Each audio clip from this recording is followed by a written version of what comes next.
1996 ایک تیز رفتار ریل اسٹیشن کی طرف بڑھ رہی تھی۔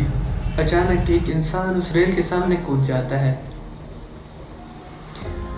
اور تیز رفتار وہ ریل ویسے ہی اپنی رفتار میں گزر جاتی ہے، پر اپنے پیچھے ایک خاموشی اور ایک پھٹا ہوا جسم چھوڑ جاتی ہے۔ لوگ جب دوڑ کے اس لاش کی طرف جاتے ہیں تو معلوم ہوتا ہے کہ وہ لاش کسی عام انسان کی نہیں بلکہ ثروت حسین صاحب کی تھی۔ وہ شعر ہے، موت کے درندے میں ایک کشش تو ہے ثروت، لوگ کچھ بھی کہتے ہیں خودکشی کے بارے میں۔ ثروت حسین صاحب کی پوری زندگی ایک ٹریجڈی بنی رہی۔ ثروت حسین صاحب 1949 میں کراچی میں پیدا ہوئے اور وہیں سے انہوں نے اپنی تعلیم حاصل کی۔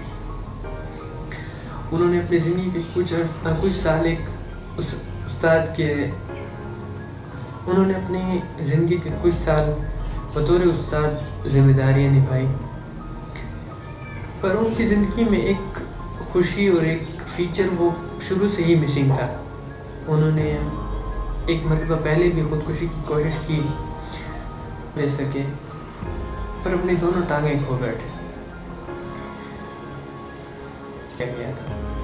کچھ عرصہ گزرا، ثروت حسین صاحب کی زندگی میں وہ خاص ایلیمنٹ انہیں نہیں ملا، وہ زندگی کو شاید سمجھ ہی نہیں پائے، اس فیچر کو سمجھ ہی نہ پائے۔ وقت گزرا، انہوں نے اپریل 1996 میں اپنی آخری غزل نظم لکھی اور اس کے بعد کئی مہینے بالکل خاموش ہو گئے، کوئی شعر نہ لکھا، اور آخر 9 ستمبر 1996 میں انہوں نے یہ فیصلہ کیا کہ وہ اپنی جان کی بازی اپنے ہی ہاتھوں ہار جائے گی، اور انہوں نے ٹرین کے سامنے کودنے کا فیصلہ کیا۔ ثروت حسین صاحب کی مقبولیت مجھ جیسے کئی نوجوانوں میں خاصی عام رہی۔ ان کی مشاعری میں موت کو فینٹیسائز کیا گیا، موت کو بہت خوبصورت دکھایا گیا، اور آخر میں انہوں نے اپنی زندگی کے ساتھ بھی ویسے ہی فیصلہ کیا۔